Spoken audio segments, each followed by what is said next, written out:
नमस्कार, दैनिक India news में आप सभी दर्शकों का स्वागत है। इस न्यूज के प्रायोजक है फोटोमैन। हमारे यहाँ सिनेमेटिक फोटोग्राफी वीडियोग्राफी के लिए संपर्क करें। दरभंगा सीता की कर्तव्य निष्ठा जगत विख्यात है। हम सभी सीता की तरह ही कर्तव्यनिष्ठ नागरिक बने। ये बात कामेश्वर सिंह दरभंगा संस्कृत विश्वविद्यालय के पूर्व कुलपति प्रोफेसर डॉक्टर देवनारायण झा ने कही। वे सोमवार को स्थानीय सीएम कॉलेज में मैथिली एवं संस्कृत विभाग के संयुक्त तत्वाधान में आयोजित भारतीय वाङ्मय में सीता विषय पर व्याख्यान दे रहे थे। उन्होंने कहा कि मिथिला के लोग आत्मचिंतक होते रहे हैं। यहाँ धन संपत्ति के प्रति लोगों में व्यामोह नहीं रहा है। लोग मुक्ति को ही अपना परम लक्ष्य बनाते रहे हैं। प्रोफेसर झा ने अपने व्याख्यान में सीता तत्व पर विस्तार से प्रकाश डालते हुए कहा कि सीता पुरुषार्थ चतुष्टय की देवी हैं।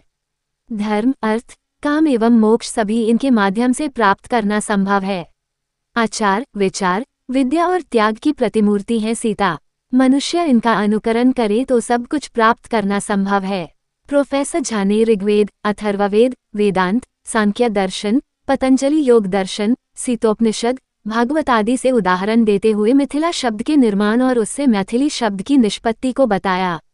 साथ ही कहा कि यहाँ की प्रत्येक माता बहनें सीता का ही स्वरूप हैं, चाहे वह किसी भी पंथ से आती हों। सीता के अनेक अर्थ हैं। उमा, इंद्र की पत्नी, गंगा की एक धारा, कृषि यंत्र, हल, सीमंत, यह सभी जानकी शब्द के ही अर्थ हैं। जनक पुत्री सीता भी एक अर्थ है जो जगत विख्यात हैं। उन्होंने वाल्मीकि रामायण के सुंदरकांड में सीता के प्रकट का कथानक उपस्थित करते हुए कहा कि पवित्र भूमि मिथिला सीता की उत्पत्ति से और अधिक पावन हो गई। उन्होंने कहा कि मिथिला में जन्म लेने से ही मनुष्य मुक्त हो जाते हैं। सीता अर्थ की अधिष्ठात्री देवी हैं। कृषि, पशुपालन और वाणिज्य सभी की देवी के रूप में इन्हें हम स्मरण करते हैं। ये स्वयं प्रकृति हैं। गर्भवती सीता के परित्याग प्रकरण पर भी विस्तार से प्रकाश डाला और विषम परिस्थिति में भी सीता के मुख से जन्मांतर में भी राम सारिखा पति मिलने की आकांक्षा की चर्चा करते हुए कहा कि यही भारत और मिथिला की संस्कृत मर्यादा है। भारतीय संस्कृति नयनाभिराम और अद्वितीय है। ऋग्वेद ने भी कहा है कि सबसे पुरानी संस्कृति भारत की ही है।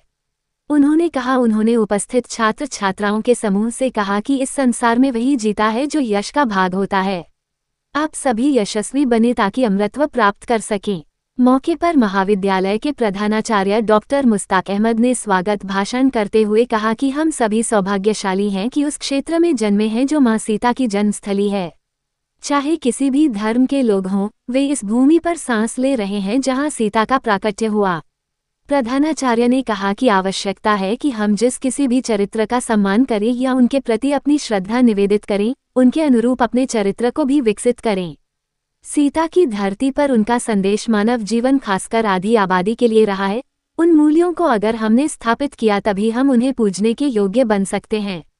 जिन आदर्शों को हम पूजें उन्हें जीवन में भी कम से कम शतांश भी अवश्य उतारें। सीता का मात्र गुण गायन नहीं करें, उनके आदर्श व धार्मिक संदेश के साथ मानव मूल्य की रक्षा आदि को भी अपनाएं, तभी हम किसी भी प्रकार के आयोजन को सार्थक कर सकेंगे। हम पत्थर में प्राण प्रतिष्ठा कर लेंगे, किंतु अगर अपने आदर्श के अनुरूप आचरण नहीं करेंगे तो स्वयं जीवंत नहीं रह सकेंगे।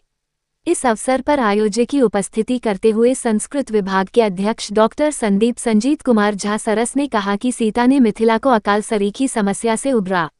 सीता मिथिला की परिचय हैं। यह मुक्तिदायिनी शक्ति भी हैं। उनका स्वयं का जीवन कष्ट में रहा, लेकिन सदा लोगों के कल्याण की आकांक्षी रहीं। अपने अध्यक्षीय अभिभाषण में मैथिली विभाग की अध्यक्ष डॉक्टर रागिनी रंजन ने कहा कि हम सीता को स्मरण कर अपने जीवन को धन्य कर सकते हैं। डॉक्टर अमलेंदु शेखर पाठक के संचालन में संपन्न इस एकल व्याख्यान का समापन डॉक्टर सुरेंद्र भारद्वाज के आभार प्रदर्शन से हुआ। अंत में समवेत रूप से पहलगाम में मृत लोगों को मौन श्रद्धांजलि दी गई। अब हमें दीजिए इजाजत, फिर मिलते हैं अगले खबरों के साथ। चैनल को लाइक, शेयर, सब्सक्राइब करना ना भूले। धन्यवाद। देखते रहे दैनिक इंडिया न्यूज।